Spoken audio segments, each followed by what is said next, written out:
ہمارے صحابہ پیارے صحابہ، ہمارے صحابہ پیارے صحابہ، ہمارے صحابہ پیارے صحابہ۔ الحمدللہ رب العالمین والصلاة والسلام علی سید الانبیاء والمرسلین، اما بعد فاعوذ باللہ من الشیطان الرجیم، بسم اللہ الرحمن الرحیم۔ ایک نئے ایپیسوڈ کے ساتھ ہمارے صحابہ پیارے صحابہ کے اس پروگرام میں ہم حاضر ہیں۔ حضرت سیدنا عثمان غنی رضی اللہ تعالیٰ عنہ کی مبارک سیرت پر ہم نے پچھلے ایپیسوڈ میں گفتگو کی، آج اسی کو کنٹینیو کریں گے۔ حضرت عثمان غنی رضی اللہ تعالیٰ عنہ کی مبارک سیرت انتہائی پیاری اور ایسی ہے کہ اگر اس کو ہم پڑھتے چلے جائیں اور اس کے ایک ایک عملی پہلو کو دیکھتے چلے جائیں تو آپ رضی اللہ تعالیٰ عنہ کی شخصیت وہ شخصیت ہے کہ آپ نے رسول اللہ سے بے انتہا محبت کو نہ صرف ثابت فرمایا بلکہ عملی طور پر اپنی زندگی میں حضور علیہ السلام کے ایک ایک فرمان پر ہر لمحہ اپنے مال جان ہر چیز کو قربان کرنے کے لیے پیش رہے۔ حضرت عثمان غنی رضی اللہ تعالیٰ عنہ آپ کا اسلام پر بہت بڑا احسان ہمیشہ رہا۔ آپ کی سخاوت کے چرچے مکے اور مدینے سے لے کر پوری دنیا کے اندر پھیلے رہے اور قیامت تک حضرت عثمان غنی رضی اللہ تعالیٰ عنہ کی سخاوت کے چرچے رہیں گے۔ کیوں نہ رہیں کہ حضرت عثمان غنی رضی اللہ تعالیٰ عنہ آپ وہ شخصیت ہیں کہ جب رسول اللہ صلی اللہ علیہ وسلم نے ارشاد فرمایا کہ اسلام کو مال کی ضرورت ہے تو ایک غنی تھا، ایک مالدار تھا، ایک عظیم بزنس مین تھا، ایک عظیم تاجر تھا، ایک عظیم ایسا شخص تھا کہ جو لیڈر ہونے کے ساتھ ساتھ جو مالدار ہونے کے ساتھ ساتھ اللہ اور اس کے رسول کی راہ میں خرچ کرنے کے لیے ہمیشہ تیار رہتا تھا، اور وہ عظیم ہستی اور شخصیت حضرت سیدنا عثمان غنی رضی اللہ تعالیٰ عنہ تھے۔ ایک مقام پر رسول اللہ صلی اللہ علیہ وسلم نے ایک جنگ کے لیے صحابہ کرام علیہم رضوان سے فرمایا کہ اپنا کون کون کتنا کتنا مال پیش کرے گا، تو حضور نبی کریم صلی اللہ علیہ وسلم کے پیارے صحابی حضرت عثمان غنی رضی اللہ تعالیٰ عنہ نے آپ نے 70 اونٹ مال کے لدے ہوئے رسول اللہ صلی اللہ علیہ وسلم کی بارگاہ میں پیش کر دیے۔ محدثین نے، شارحین نے، علماء نے تشریح کرتے وقت اس پر مختلف طرح کی گفتگو فرمائی، جس میں سے میں آپ کو چند چیزیں وضاحت کے لیے سمجھانے کے لیے عرض کرتا ہوں۔ آج کے دور کے اعتبار سے اگر ہم دیکھیں تو 70 اونٹ کا مطلب یہ ہے کہ ایک اونٹ پر جو اس وقت مال لادا جاتا تھا تو اس کا اگر ایک اندازہ لگائیں تو ایک چھوٹا ٹرک جتنا سامان ایک اونٹ پر وہ بڑے ہی طریقے سے لاد لیا کرتے تھے۔ تو حضرت عثمان غنی رضی اللہ تعالیٰ عنہ نے گویا کہ 70 مال بردار ٹرک جو ہیں یا اس کو کنٹینر کہہ لیں اللہ کی راہ میں خرچ کیے، اور یہ اتنی بڑی رقم بنتی ہے کہ آج کے حساب سے اگر ہم دیکھیں تو لاکھوں نہیں بلکہ یہ کروڑوں میں جاتی ہے۔ اگر اتنا ہی کم سے کم اگر ہم اس چیز کو سمجھ لیں کہ راہ خدا میں خرچ کرنے کا جب جذبہ ہو تو پھر کوانٹٹی نہیں دیکھی جاتی، یہ نہیں دیکھا جاتا کہ کتنا مال تھا، کتنا کچھ تھا، اور اس کے ماپنے کا اندازہ یوں نہیں لگایا جاتا، بلکہ یہ ہوتا ہے کہ اللہ کی راہ میں جس نے خرچ کیا ہے وہ خرچ کرنے والے کا دل رب نے کتنا سخی بنایا ہے، اس کو کتنا غنی بنایا ہے۔ تو یہی وہ وجہ تھی کہ حضرت عثمان رضی اللہ تعالیٰ عنہ کے نام کے ساتھ 2 چیزیں لگا کرتی تھیں، ایک غنی اور دوسرا ذو النورین۔ حضرت عثمان کو ذو النورین اس لیے کہتے تھے، اس کی وضاحت ہم نے اس ایپیسوڈ میں بھی کی کہ آپ کی 2 بیٹیاں آپ کے نکاح میں تھیں، لیکن آپ کو عثمان غنی جو کہا جاتا تھا، آپ نہ صرف مالدار تھے بلکہ سخاوت میں بھی اعلیٰ درجہ رکھتے تھے۔ اور اسی طرح ایک مرتبہ مدینہ شریف کے اندر مسلمانوں کے لیے قحط کا سما ہو گیا۔ جب قحط پڑا تو مسلمان پریشان ہوئے، اور حضرت سیدنا ابوبکر صدیق رضی اللہ تعالیٰ عنہ کو زمانہ خلافت چل رہا تھا۔ آپ کے زمانہ خلافت کے اندر لوگ پریشان ہیں، اور سیدنا صدیق اکبر رضی اللہ تعالیٰ عنہ نے فرمایا کہ آج شام تک اللہ عز و جل تمہاری پریشانی کو دور فرما دے گا۔ آپ نے فرما دیا، قوم مطمئن ہو گئی، اور حضرت سیدنا عثمان غنی رضی اللہ تعالیٰ عنہ کا 1000 اونٹ کا قافلہ جو غلہ لے کر کھانے پینے کی اشیاء لے کر وہ قافلہ جو ہے وہ مدینے پہنچا۔ اب وہ قافلے یوں مدینہ شہر کے اندر نہیں رکا کرتے تھے، بلکہ مدینہ سے باہر جو ہے اس وقت کی اناج منڈیاں ہوا کرتی تھیں، غلہ کی وہ خرید و فروخت کی وہ جگہیں ہوا کرتی تھی، وہاں پر قافلے پڑاؤ کر لیا کرتے تھے۔ قافلہ پہنچا، تاجر سب بھاگے کہ بھئی ایک بہت بڑا قافلہ آ چکا ہے، وہاں سے ہم جا کر مال خریدیں، جس بھی قیمت ملے، چونکہ اب یہاں اناج کی حاجت ہے، اجناس کی حاجت ہے، کھانے کی چیزوں کی حاجت ہے، تو منہ مانگی قیمت پر ہم بیچیں گے۔ حضرت سیدنا عثمان غنی رضی اللہ تعالیٰ عنہ کو جب پتہ چلا کہ میرا قافلہ پہنچ چکا ہے تو آپ بھی تشریف لے گئے، اور اب خرید و فروخت کے معاملات کو آپ نے اپنے کنٹرول لے لیا۔ فرمایا کہ اس کا فیصلہ اب میں خود کروں گا۔ اب بڑے بڑے تاجر آنے لگے، بزنس مین آنے لگے، بزنس ڈیل شروع ہو گئی۔ ایک شخص کہنے لگا آ کر کہ آپ کو میں 10 درہم دوں گا، دوسرا کہنے لگا میں اس سے بڑھ کر 12 درہم دوں گا، تیسرے نے کہا میں اس سے بڑھ کر اور دوں گا، یوں اس کی رقم کو بڑھاتے چلے گئے۔ لیکن حضرت سیدنا عثمان غنی رضی اللہ تعالیٰ عنہ نے فرمایا میں 10 نہیں لوں گا، مجھے اس سے زیادہ ملتا ہے۔ تو انہوں نے 12 کا کہا، تو آپ نے فرمایا 12 بھی نہیں لوں گا، مجھے اس سے بھی زیادہ ملتا ہے۔ تو انہوں نے کہا اس سے بڑھ کر اور دے دیتے ہیں۔ تو آقا دو جہاں صلی اللہ علیہ وسلم کے تربیت یافتہ یہ صحابی، ہمارے صحابہ، پیارے صحابہ میں ایک عظیم صحابی حضرت عثمان غنی رضی اللہ تعالیٰ عنہ کی کمال شخصیت ہے، آپ فرمانے لگے کہ مجھے 10 گنا زیادہ ملتا ہے۔ اللہ اکبر، قربان جائیں، جو ایک اللہ کی راہ میں خرچ کرتا ہے رب 10 گنا عطا فرماتا ہے۔ یہی نہیں بلکہ قرآن میں تو اللہ کا وعدہ ہے واللہ یضاعف لمن یشاء، رب چاہے تو اس سے اور بڑا کر عطا فرمائے۔ لیکن عثمان غنی رضی اللہ تعالیٰ عنہ نے جب یہ فرمایا کہ مجھے 10 گنا زیادہ ملتا ہے تو لوگ کہنے لگے، وہ تاجر کہنے لگے، وہ بزنس مین جو ڈیل کرنے آئے تھے وہ کہنے لگے کون دیتا ہے تمہیں؟ فرمایا یہ پورا کا پورا مال میں تمہیں بیچوں گا نہیں، بلکہ میں یہ راہ خدا میں رسول اللہ کی پیاری امت کے لیے، ان مدینے والوں کے لیے میں اس کو ان مساکین پر، ان غربا پر، مختلف لوگوں پر میں اس کو وقف کرتا ہوں اور خرچ کر دوں گا۔ آپ نے حکم فرما دیا، اور پھر حضرت عثمان غنی رضی اللہ تعالیٰ عنہ کا وہ 1000 اونٹ کا قافلہ، پورا کا پورا جو مال تھا وہ مدینے کے ان مسلمانوں کے لیے، ان سفید پوشوں پر، ان مساکین پر وہ اس کو تقسیم کر دیا گیا، ان کو یہ پیش کر دیا گیا۔ تو قربان جائیں، دیکھیں حضرت سیدنا عثمان غنی رضی اللہ تعالیٰ عنہ کا یہ کس درجہ یہ ایک انداز تھا، اور کیسا پیارا انداز تھا۔ اور اس پر ایک صحابی رسول حضرت عبداللہ بن عباس رضی اللہ تعالیٰ عنہ فرماتے ہیں کہ اسی رات میں نے خواب میں دیکھا حضور نبی کریم صلی اللہ علیہ وسلم نے زیارت کروائی، اور حضرت عثمان رضی اللہ تعالیٰ عنہ کے اس عمل پر حضرت عثمان رضی اللہ تعالیٰ عنہ سے خوشی کا اظہار کیا۔ طویل آگے ایک اس کی تفصیل موجود ہے۔ تو عرض کرنے کا مقصد کیا ہے کہ حضور نبی کریم صلی اللہ علیہ وآلہ وسلم کے صحابہ عملی طور پر بہت مضبوط ہوا کرتے تھے۔ حضور علیہ السلام سے جو احادیث انہوں نے سن رکھی تھیں، ان احادیث کو سننے کی حد تک نہیں، بلکہ عملی طور پر، عمل کے اندر بھی اس کے اوپر مکمل طور پر عملی میدان میں آگے ہوا کرتے تھے، عمل کیا کرتے تھے۔ حضرت سیدنا عثمان غنی رضی اللہ تعالیٰ عنہ، آپ وہ صحابی رسول ہیں کہ اللہ تبارک و تعالیٰ نے آپ کو انتہائی ذہین و فطین بنایا تھا۔ آپ مختلف معاملات کا جب جائزہ لیتے تو آپ ان پر جب فیصلے مرتب فرماتے تو کمال ہوتے۔ حضرت سیدنا عثمان غنی رضی اللہ تعالیٰ عنہ نے دور خلافت صدیق اکبر رضی اللہ تعالیٰ عنہ چل رہا تھا، آپ حضرت سیدنا صدیق اکبر رضی اللہ تعالیٰ عنہ جب مشورے فرماتے تو ان کے اندر حضرت عمر فاروق رضی اللہ تعالیٰ عنہ بھی ہوتے، حضرت عثمان غنی بھی ہوتے، حضرت علی بھی ہوتے، اور صحابہ سے بھی حضرت ابوبکر صدیق مشاورت فرمایا کرتے۔ لیکن حضرت عثمان غنی رضی اللہ تعالیٰ عنہ نے صدیق اکبر رضی اللہ تعالیٰ عنہ کو اس وقت یہ مشورہ دیا اور عرض کی کہ ہمیں قرآن مجید فرقان حمید کو ایک جگہ جمع کر لینا چاہیے، اور یہ سلسلہ پھر چلتا رہا۔ لیکن پھر ایک وقت آیا کہ جنگ یمامہ سر پر کھڑی ہو گئی، حتیٰ کہ جنگ یمامہ کا وقت آ گیا اور 700 حفاظ صحابہ اس جنگ کے اندر شہید ہو گئے۔ جب یہ صحابہ کی بڑی تعداد شہید ہو گئی تو حضرت عثمان غنی رضی اللہ تعالیٰ عنہ نے پھر حضرت صدیق اکبر رضی اللہ تعالیٰ عنہ سے عرض کیا کہ امیر المومنین، آپ ان حفاظ صحابہ میں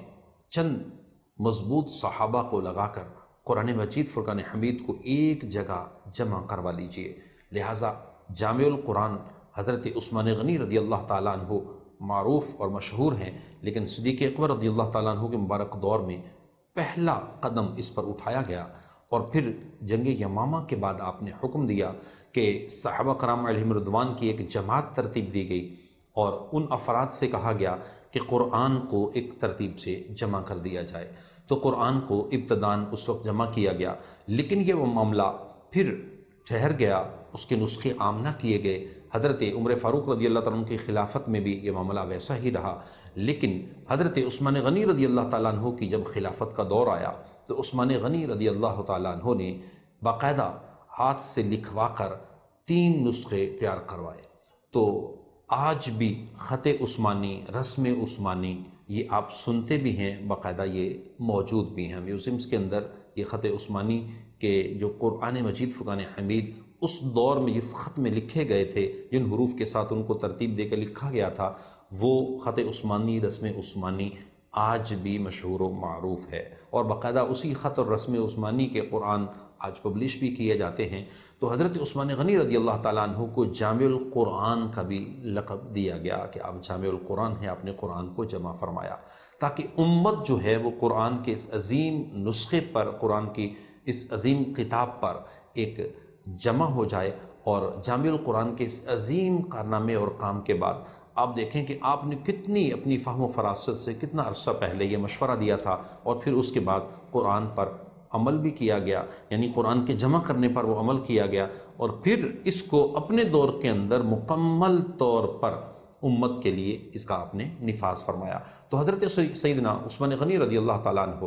ان احکامات اور معاملات کے ساتھ ساتھ، چونکہ آپ ذہین و فطین افراد میں سے تھے، تو آپ کو حضرت ابوبکر صدیق رضی اللہ تعالیٰ عنہ کے دور میں بھی عظیم عہدوں اور مناصب پر جگہ ملتی گئی، منصب ملتے رہے، پوزیشنز پر ہوا کرتے تھے، اعلیٰ عہدوں پر ہوا کرتے تھے۔ پھر حضرت عمر فاروق رضی اللہ تعالیٰ عنہ کے دور میں بھی یہی سلسلہ جاری رہا، اور پھر جب حضرت عمر فاروق رضی اللہ تعالیٰ عنہ نے آپ کی شہادت کے بعد 6 لوگوں کو خلیفہ کے لیے مقرر کیا گیا، یعنی ان کے نام نامزد کیے گئے خلافت کے لیے، تو حضرت سیدنا عثمان غنی رضی اللہ تعالیٰ عنہ کو ان میں سے جب چنا گیا، تو حضرت عثمان غنی رضی اللہ تعالیٰ عنہ جب خلیفہ مقرر ہوئے تو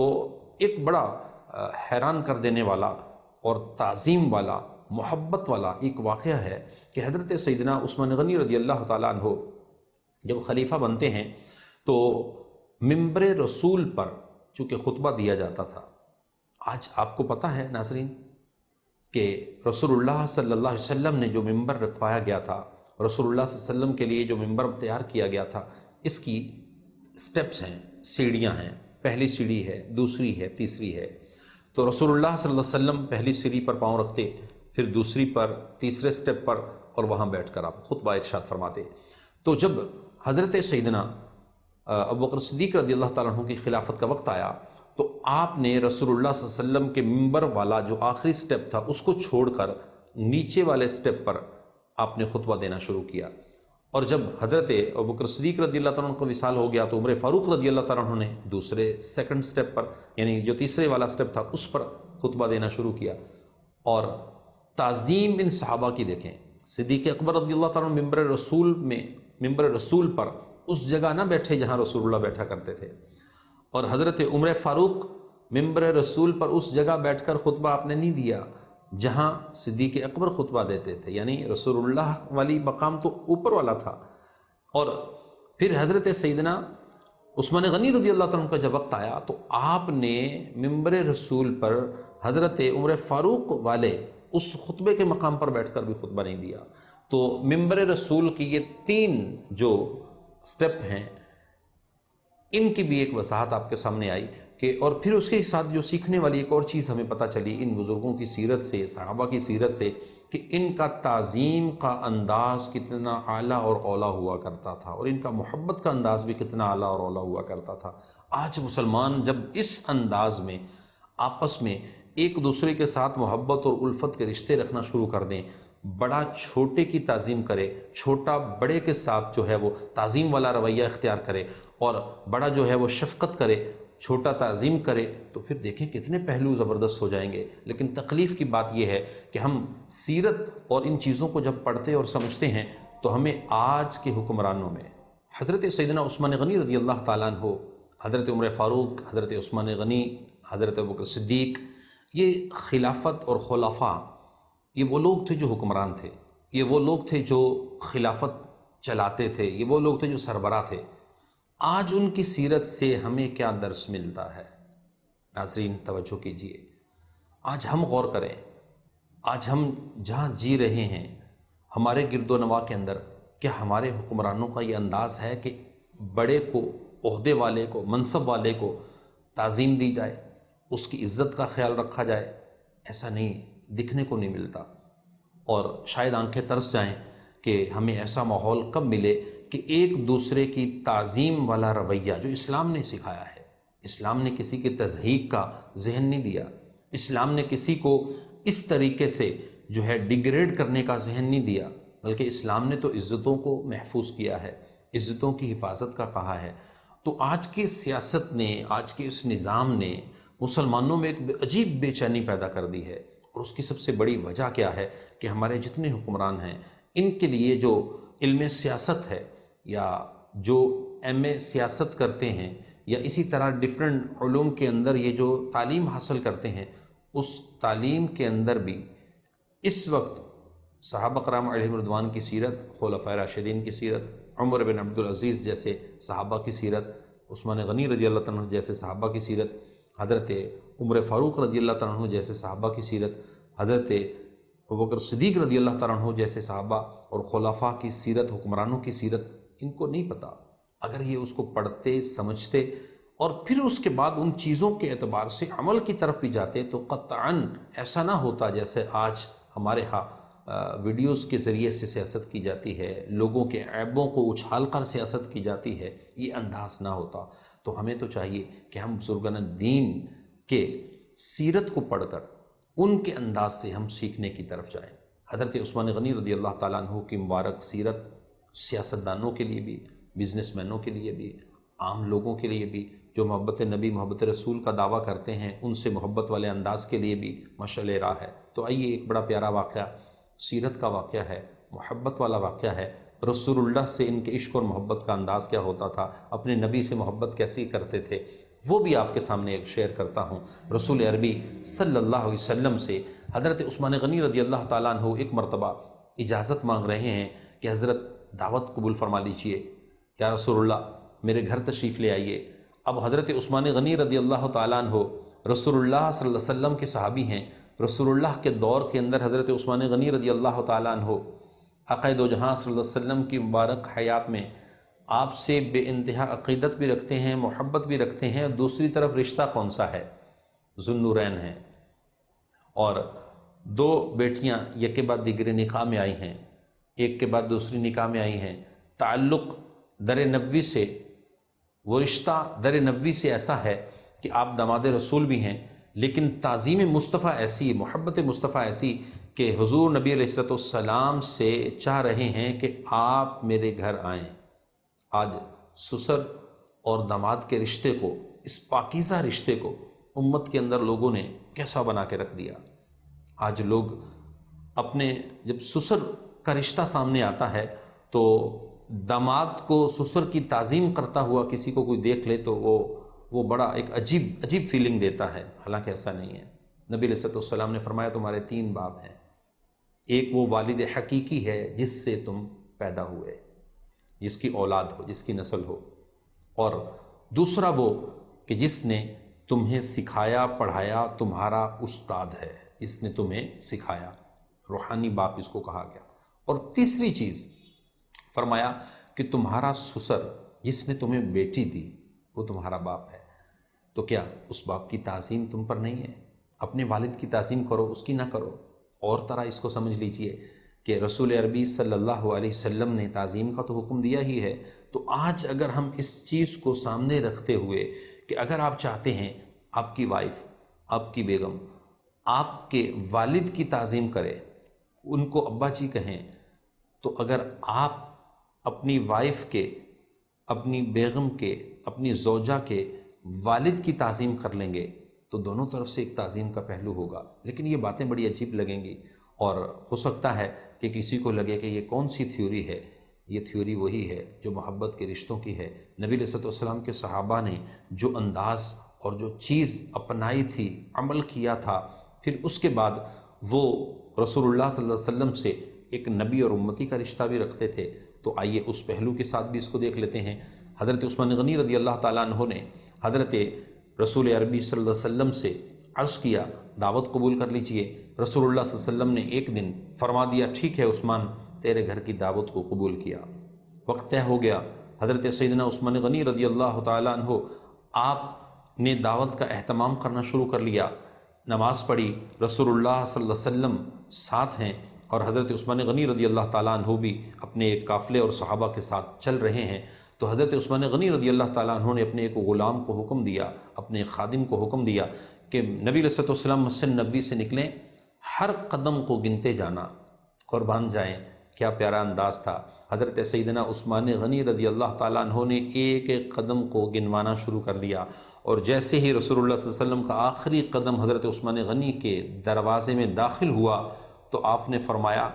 کہ اے خادم، جتنے قدم رسول اللہ صلی اللہ علیہ وسلم مسجد نبوی سے میرے گھر تک چل کر آئے ہیں اتنے غلام آزاد کر دو۔ تو رسول اللہ صلی اللہ علیہ وسلم سے محبت کا یہ انداز اور پہلو کیسا تھا کہ حضرت عثمان غنی رضی اللہ تعالیٰ عنہ سخاوت کے اندر، مال خرچ کرنے کے اندر، غریبوں کے ساتھ، فقیروں کے ساتھ، مساکین کے ساتھ، اور اسی طرح غلاموں کو آزاد کرنے کے اندر، زکوٰۃ دینے کے اندر،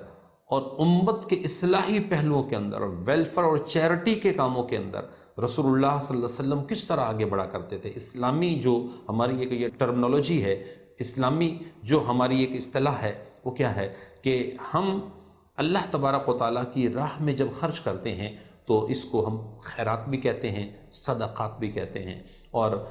اسی طرح آج دنیا جو اس چیز کو سمجھتی ہے کہ لوگ چیریٹی کر رہے ہیں، لوگ اللہ کی راہ میں خرچ کرتے ہیں، تو ہمارا جو ایک لفظ ہے کہ جب ہم اللہ کی راہ میں دیتے ہیں، رب کائنات کی بارگاہ میں پیش کرتے ہیں، کسی فقیر پر صدقہ کرتے ہیں، خیرات کرتے ہیں، تو اللہ کی راہ میں دیتے ہیں۔ تو عثمان غنی رضی اللہ تعالیٰ عنہ اپنی پوری زندگی کے اندر آپ نے اس پہلو کو کہیں بھی چھوڑا نہیں، بلکہ اللہ کی راہ میں ہمیشہ آپ خرچ کرنے میں لگے رہا کرتے تھے۔ اور حضرت سیدنا عثمان غنی رضی اللہ تعالیٰ عنہ کا یہ مبارک دور چلتا رہا، اور آپ کے دور کے اندر عظیم فتوحات کا سلسلہ جاری رہا۔